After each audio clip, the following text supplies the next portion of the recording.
ফরিদপুরের নগরকান্দায় সরকারি ঘর দেওয়ার কথা বলে কুটি খাতুন নামে এক বৃদ্ধা ভিক্ষুকের কাছ থেকে টাকা নিলেও ঘর দেননি ইউপি চেয়ারম্যান মোহাম্মদ কামরুজ্জামান সাহেব ফকির।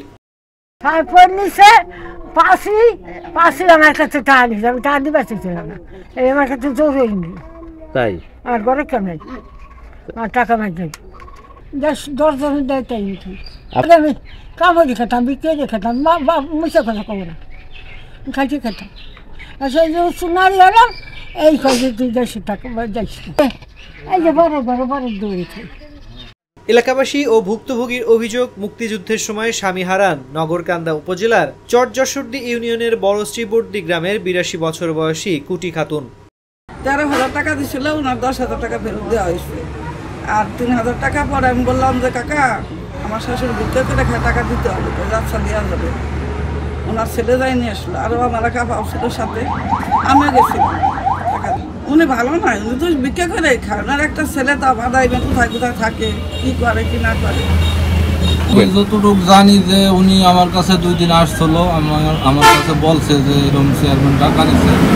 ওরা বলছে যে আমি চেয়ারম্যানের কাছে চেয়ারম্যানের কাছে বলছিলাম এই বিষয় নিয়ে। তারপরে আর কি করছে, চেয়ারম্যান উনি ভিক্ষা করেই খায়, মূলত ভিক্ষা করে খায়। একটা ছেলে তাও বাড়িতে থাকে না, উনি ভিক্ষা করে মানুষের কাছে চাইছেন দেখে। আমিও মাঝে মধ্যে যাই, ওনার জ্বর হয়েছিল, এর ভিতরে আমি যে তার ওষুধের টাকা দিয়েছি, মানে তার খোঁজ খবর নিয়ে। আমি স্বামীর মৃত্যুর পর থেকে জীবনযুদ্ধ করে যাচ্ছেন তিনি।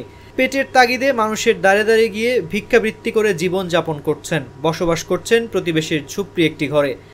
ঘটনাটা এই যে বিষয়টা আপনারা আমার কাছে জিজ্ঞেস করছেন, আমি 2.5 বছর চেয়ারম্যান। আমি কোনো মানুষ যে 10টা টাকা কারো কাছে অবৈধভাবে বা কোনোভাবে কোনো টাকা পয়সার লেনদেন আমি করি না। এই ঘর দরজা আমি পাই নাই, আমি কোনো ঘর দেইও নাই কারো। আমি এই বিষয়টা আমি কিছুই জানি না। না, আমার কাছে ও ফেরত চায় নাই, এবং আমার কাছে বলছে যে আমি 13,000 টাকা আনছিলাম, 10,000 টাকা অলরেডি ফেরত দিছে। আমার কাছে কোনো টাকা আমি নিজে দেই নেই। আমি না, আপনার কাছে বলবে কেন? শেষ বয়সে একটি সরকারি ঘরে মাথা গোজার স্বপ্ন দেখেন তিনি, আর সেই স্বপ্ন পূরণের জন্য 2 বছর আগে ভিক্ষা করে জমানো 15,000 টাকা তুলে দেন স্থানীয় এক ইউপি চেয়ারম্যানের হাতে। তবে এখনও মেলেনি তার সরকারি ঘর, এমনকি ফেরত পাননি টাকাও। তাছাড়া এখন পর্যন্ত কোনো ভাতার তালিকায়ও তার নাম ওঠেনি। অসহায় কুটি খাতুন বড় শ্রীবর্দী গ্রামের মৃত ইউসুফ মাতুব্বরের স্ত্রী। আমি বিষয়টা খোঁজখবর নিচ্ছি। প্রথমত এটা হয়েছে কিনা আমি আপনাকে জানিয়ে রাখি, মাননীয় প্রধানমন্ত্রীর আশ্রয়ণ প্রকল্পের টাকার বিনিময়ে ঘর বরাদ্দ দেওয়ার কোনো রকম কোনো সুযোগ নাই। এবং আপনি নিশ্চয়ই অবগত আছেন, 2023 সালে ইতিমধ্যে এই নগরকান্দা উপজেলাকে কিন্তু ভূমিহীন এবং গৃহহীন মুক্ত ঘোষণা করা হয়েছে। এরপরও যদি এমন হয় যে কেউ হয়তো আগে এখানে ছিলেন না, তিনি হয়তো কোনো কারণে বাদ পড়েছেন বা অন্য কোনো উপজেলায় থাকেন, তাহলে তাকে আমরা ঘর দেওয়ার ব্যবস্থা আমরা করব। প্রতিবেশীরা জানান, মুক্তিযুদ্ধের বছর মারা যান কুটি খাতুনের স্বামী ইউসুফ মাতুব্বর। তার 2টি ছেলে থাকলেও তারা কেউ মায়ের খোঁজ খবর নেন না। স্বামীর সম্পত্তি বলতে একটু ভিটা ছাড়া মাথা গোজার মতো ঘর নেই। প্রতিবেশীর একটি ঝুপড়ি ঘরে থেকে ভিক্ষা করে পেট চালান তিনি। বর্তমানে অনাহারে অর্ধাহারে কাটছে তার জীবন।